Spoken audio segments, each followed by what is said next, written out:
Assalamualaikum warahmatullahi wabarakatuh. Let's continue our session for chapter market structure for part 2. Chapter market structure part 2 regarding perfect competition and monopoly. Inshallah, today I will try to cover perfect competition and monopoly. Okay, let's start our class with Kitab Al-Fatihah. أعوذ بالله من الشيطان الرجيم بسم الله الرحمن الرحيم الحمد لله رب العالمين الرحمن الرحيم مالك يوم الدين إياك نعبد وإياك نستعين اهدنا الصراط المستقيم صراط الذين أنعمت عليهم غير المغضوب عليهم ولا الضالين آمين. Okay, the definition of perfect competition. So, perfect competition is a market which there are many buyers and sellers, and the product are homogeneous, and sellers can easily enter and exit from the market. So, there are several points here, which is the characteristic of perfect competition. It's stated here that there are many buyers and sellers, the product homogeneous, and sellers can easily enter and exit from market. Means that there are uh, no barrier. Okay, the characteristic number one for this types of market is there are large number of buyer and seller. So since the firm is also the price taker means that price that will be determined by the demand and supply curve. The firm don't have power, or they cannot determine the price by themselves. However, the price of goods and services that they are sell will be determined by the market through demand and supply. And the product also homogeneous and or standardized products mean that the buyers do not differentiate the product of one seller to another seller, because the product from one to another seller is look like same product. We cannot differentiate between the seller number one and seller number two.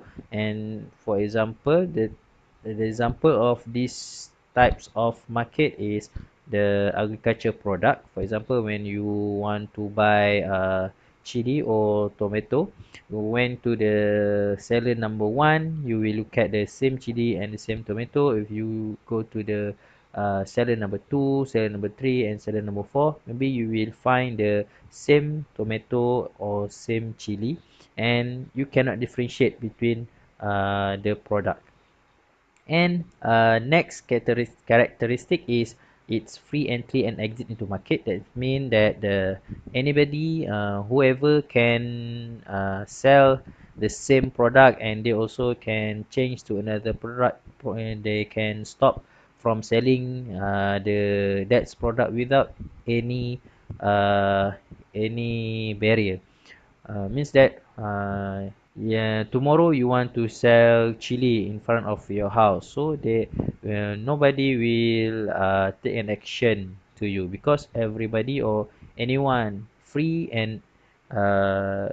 to entry and exit into this type of market. And next, the characteristic is role of non-price competition is insignificant. Means that they cannot compete among each other through, maybe if they want to, they don't have to do any promotion, because uh, the buyers already know about the price in the market, and the product also homogeneous between each other.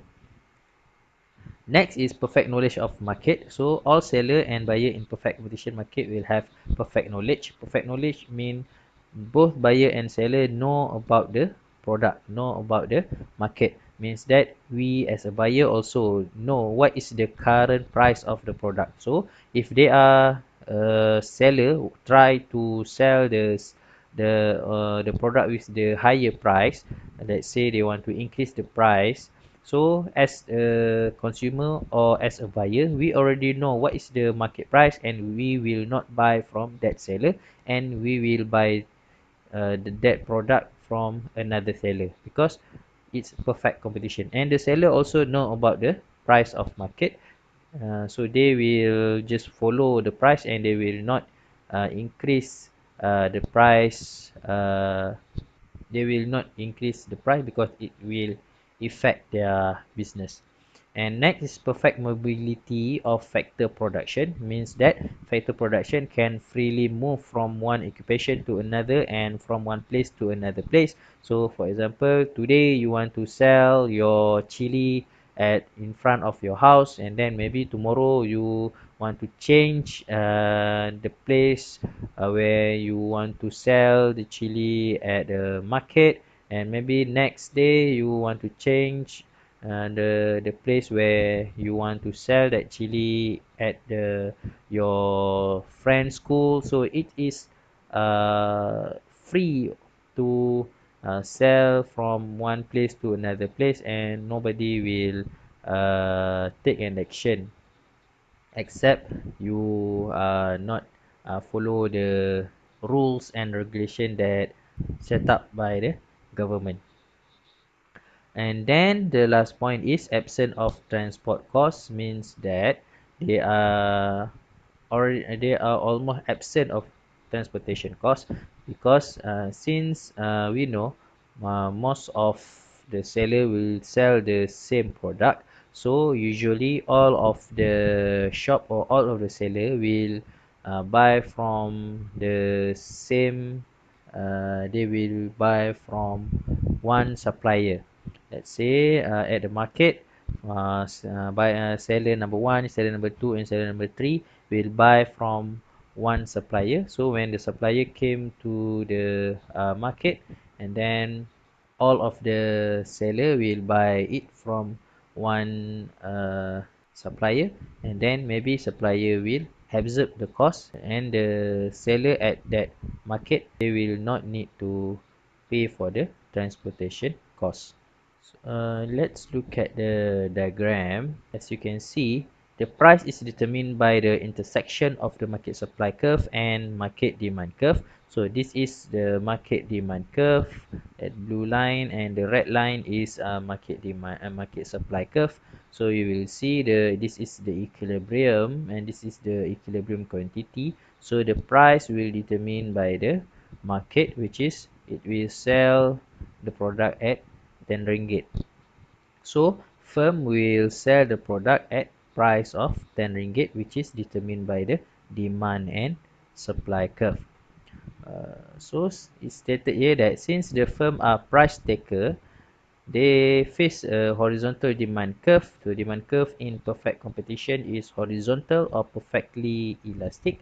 So therefore, this line is for price, for marginal revenue, and also for average revenue. So this horizontal line is for price, marginal revenue, and average revenue.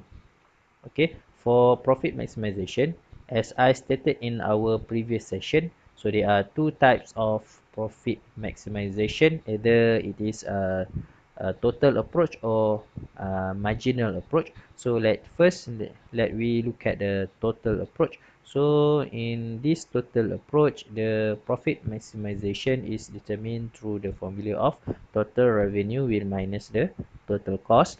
So first, if we look at the table, so the profit maximization is when the highest amount of the difference between total revenue and total cost, or the highest profit that can be earned in each quantity.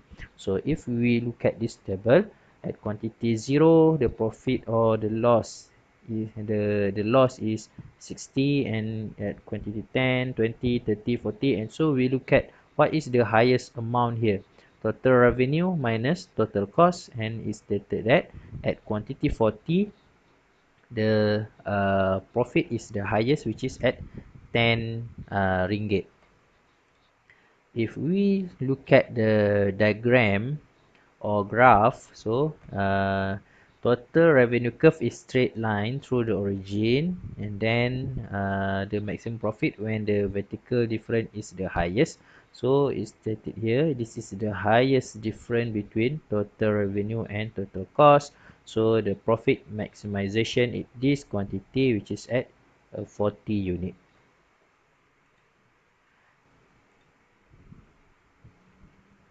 Approach number 2 is marginal approach. Marginal revenue minus at the marginal revenue and marginal cost approach. So the profit maximization through marginal approach is determined when the situation is occur, which is the situation where the marginal revenue is equal to the value of marginal cost. So if we can look at this table, so the marginal revenue is 10 and marginal cost is 8, 7, 8, 10, 11, 13 and 17.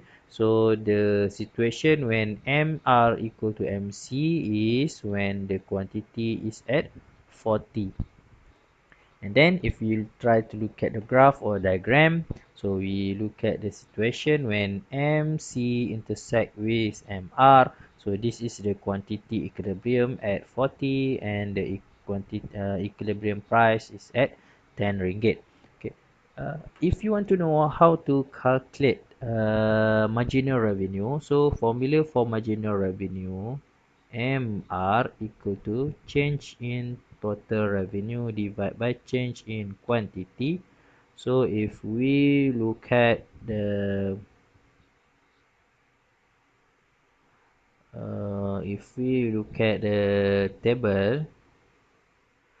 table, how this table get the unit get the number of 10 here, because change in total revenue means that 100 minus 0, so which is 100, divide by change in quantity, 10 minus 0 is 10 and the value is 10, and then get this 10. So how we get this 10 unit? So 300 minus 200. Okay, 300 minus 200 divide by change in quantity, 30 minus 20, so change in total revenue divided by change in quantity, so this is also 100 divided by 10, so we get the amount of 10. So that's why the amount here is 10. So that is how we try to calculate marginal revenue. For marginal cost, so MC equal to change in cost, change in total cost divided by change in quantity. So if we look at the table, how we want to get the 7 here? So change in total cost, so 210 minus 140, 210 minus 140 divide by change in quantity, so 20 minus 10, 20 minus 10, so you will get, say, 210 minus 140 is 70, divide with 10, so you will get the amount of 7, and this is how we get the amount of 8, 10, 11, 13 and 17. So it's you need to calculate this one by one to get the amount of marginal revenue and marginal cost, and to determine the profit maximization through the marginal approach, we will look at the amount of MR equal to MC, which is 10 here. So what is the quantity is 40 and the price is 10. Okay, next is short run profit maximization. So there are three situations for short run profit maximization. Okay. Number one is super normal profit. Number two is normal profit, and number three is subnormal profit. So there are three situations in short run. Okay, profit maximization in short run. So there are three situations, either it is super normal profit, or subnormal profit. So now we try to look at the diagram here. Given the diagram here, this is price in RM in quantity. So this is the straight line for price, marginal revenue, and average revenue, and it's given that price at 20 ringgit. So it's stated the firm demand curve is horizontal at the price of 20 ringgit and average revenue equal to marginal revenue. So this is marginal cost.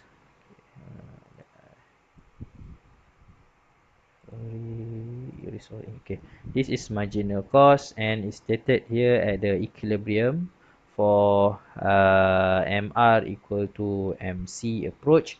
So this is price P star, equilibrium price, and this is equilibrium quantity at point B, and then this is average total cost.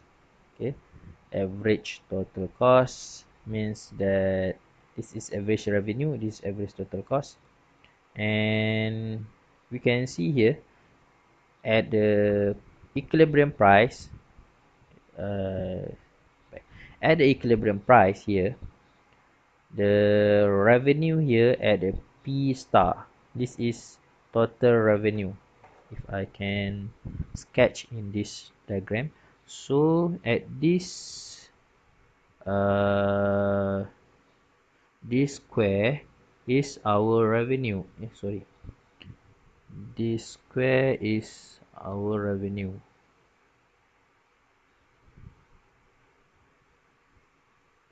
So this is revenue from P B Q 0 here. So this square is for revenue, and then it's given that this is diagram for average total cost, means that this is our cost. So our cost is higher, P1 higher than revenue. This is our revenue, what we get from our product, and then this is our cost. So means that the cost is higher than our revenue.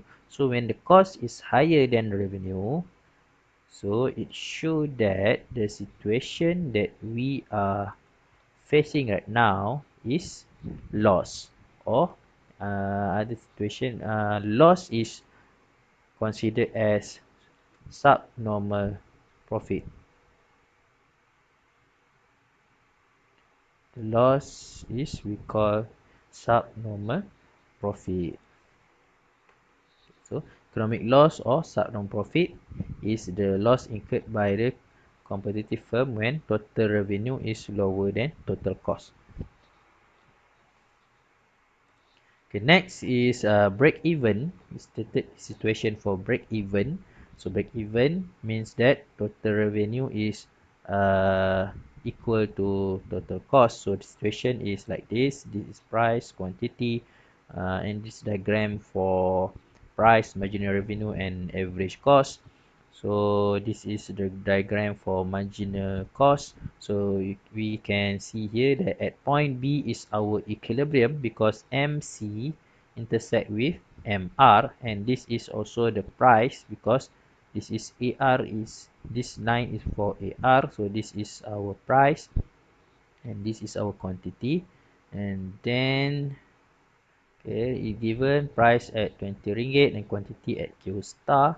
So where is our cost? So this is the value of our average total cost. So cost is also at point B or at P star or at 20 ringgit. So it is a break even or normal profit. Break even or normal profit, because this is what we gain from our business. So what we gain from our production, which is our revenue, and this table is also for our cost. So it is a break even or normal profit. Okay, next Okay, normal profit or break even. And next situation is when the firm earn economic profit. So use the same diagram we use, and then this is curve for marginal cost, and then this is the price at 20 ringgit, and it's given equilibrium quantity at Q star, and this is our equilibrium because MC intersect with MR. So where is our cost? This is diagram for average total cost, so means that our revenue is at 20 ringgit or at P star, and our cost is here. This is our cost P1. So this is cost, this is our cost, our total cost, and this is our revenue. So revenue more than cost, so means that this square is our profit. Okay, look at the slide, what's given. So this is our profit.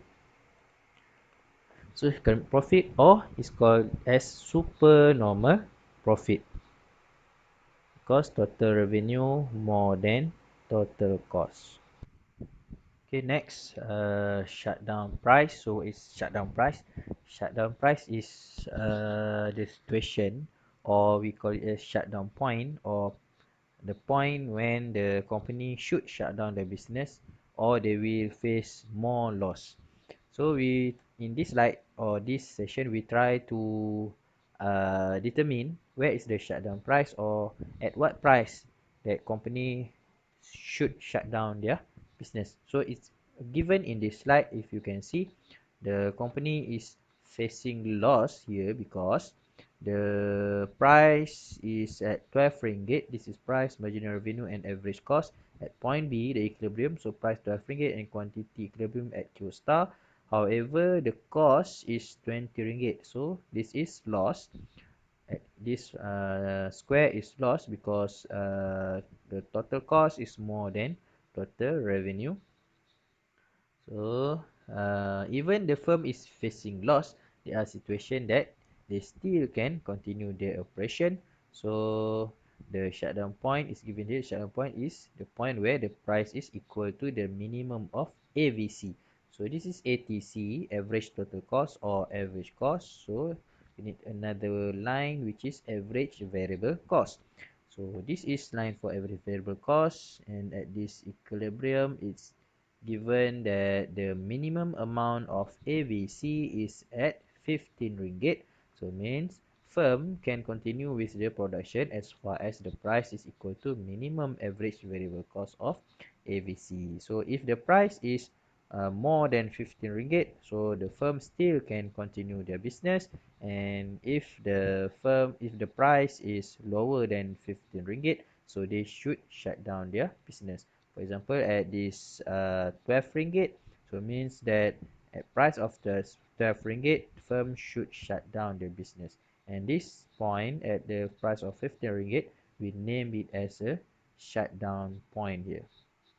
Let's say I label it as the uh, D, point D. So this point D is shutdown point, means that if the price below than 50 ringgit, so the company should shut down their business. And at the price of 15 ringgit per kilogram, the loss incurred by firm is equal to their fixed cost. This is their fixed cost. The total loss is their total fixed cost, that they cannot bear the fixed cost because this is the variable cost. You can see this is the part of variable cost, and this is the fixed cost. So this is total cost, total amount, this is the amount of total cost, and this is the fixed cost, and this is variable cost. If price below than 50 ringgit, operating the firm will incur more losses than the fixed cost, and the firm must shut down. So if the price below than 50 ringgit, they should shut down the business. Okay, next, short run supply curve. So if you can see here, it's given five different price. They are P1, P starting with P, and P1, P2, P3, and P4. So we look at the situation here, So as you know, there are three types of profit. Either it is super normal profit,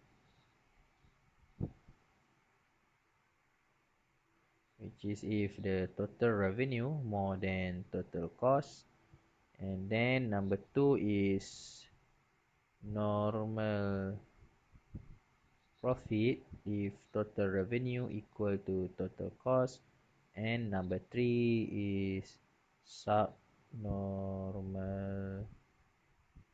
profit when total revenue less than total cost, or total cost more than total revenue. So we look at each price here, each price given from P. The price is at 10 ringgit, and this is average. This is average cost or average total cost. So the value of revenue or total revenue is equal to value of total cost. So at the P is normal profit, and then at the P2, price of P2, so this is revenue, total revenue, MC equal to MR, and this line is cost at 10 ringgit. So this is subnormal profit. Price of P3, at the price of 5 ringgit. So this is the equilibrium, and this is a revenue of 5 ringgit, and the cost is here more than 10 ringgit. So it's still subnormal profit. And then for P4, at P4, this is equilibrium. So this is price, let's say 2 ringgit. And then the revenue is here, and the cost is up here, maybe 12 ringgit. So it's still subnormal profit. Subnormal profit. And at P1 here, at P1, forgot P1. P1 price is at 20 ringgit. This is equilibrium, and this is cost, average cost. So cost is less than the revenue. So for P1 is super normal profit. Okay, if we look at this diagram, it's given the average cost and average variable cost. So when they are given average variable cost, so we can determine the shutdown point or shutdown price, which is at the 5 ringgit is shutdown price. When price is equal to the minimum of AVC, means that if the price is below than 5 ringgit, so the company will close their business because they cannot bear the fixed cost.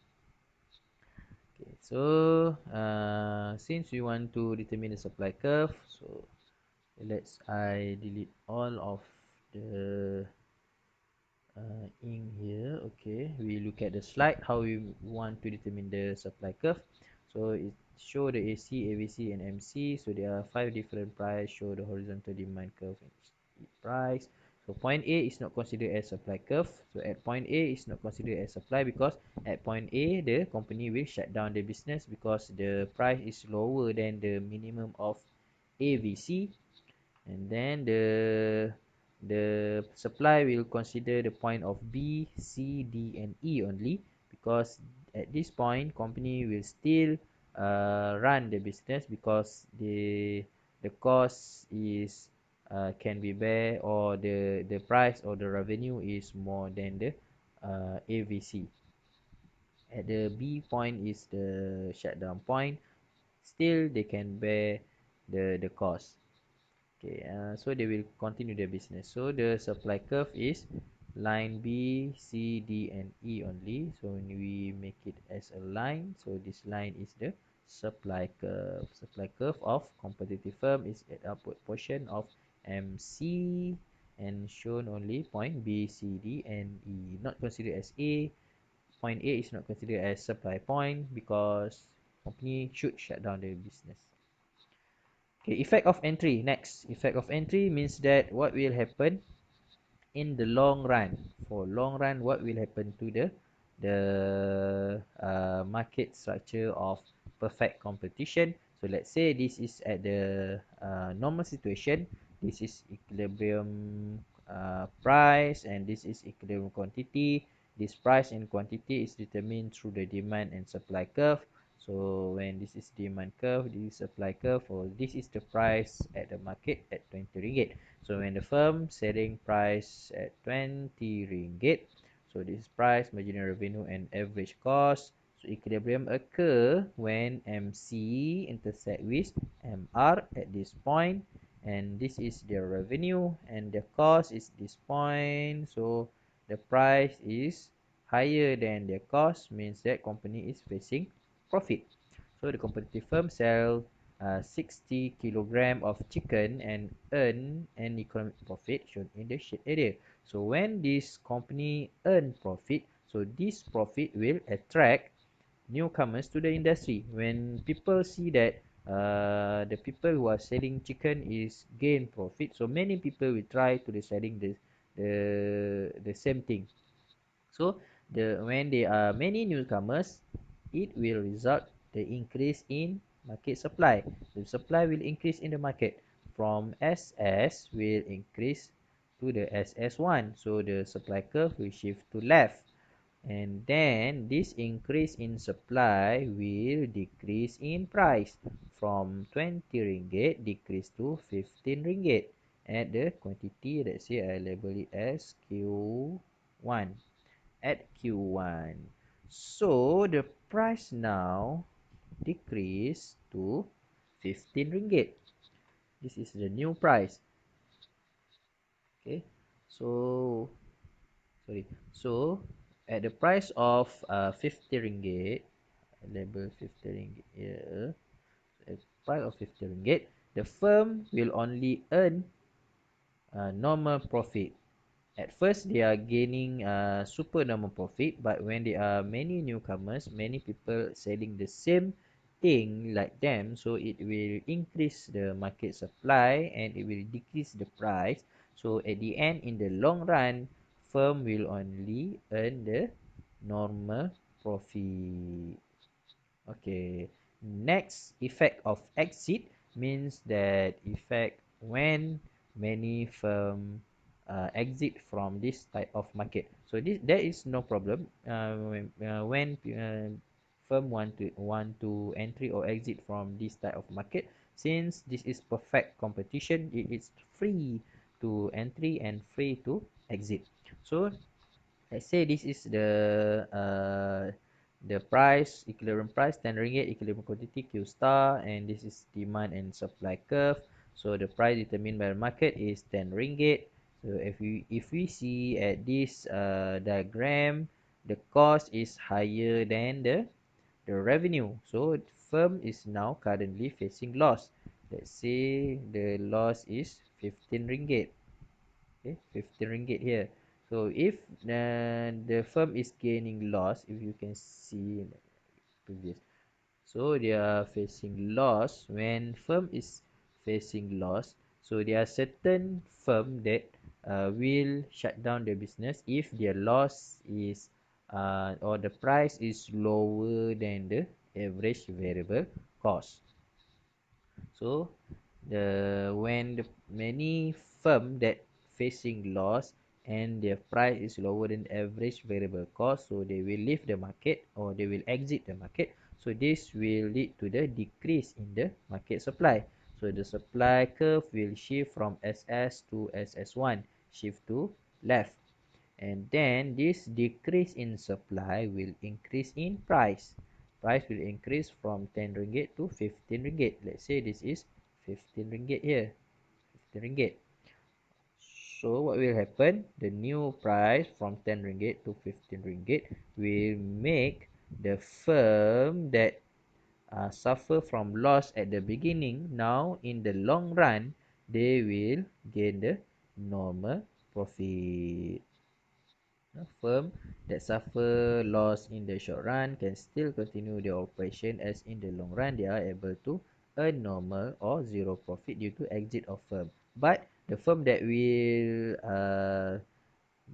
continue their business, only firm that the price is higher than their average variable cost. The firm that facing loss and their price is lower than average variable cost will leave the market, and that situation or that action will result in the decrease in market supply, and their decrease in market supply will increase in price, and the increasing in price will affect that the firm that left in the market will gain the normal profit in the long run. So that's all the video for the perfect competition market, and I will end our session here. So let's end our session with tasbih kafarah and suratul as. Subhanakallahumma bihamdika asyhadu an la ilaha illa anta astaghfiruka wa atubu ilaik. Subhanakallahumma bihamdika asyhadu an la ilaha illa anta astaghfiruka. Subhanakallahumma bihamdika asyhadu an la ilaha illa anta astaghfiruka. Bismillahirrahmanirrahim. Wal 'asr. Innal insana lafi khusr. Illal ladzina amanu wa 'amilus salihati tawasaw bil haqq tawasaw bis sabr. Okay, guys. Assalamualaikum warahmatullahi wabarakatuh.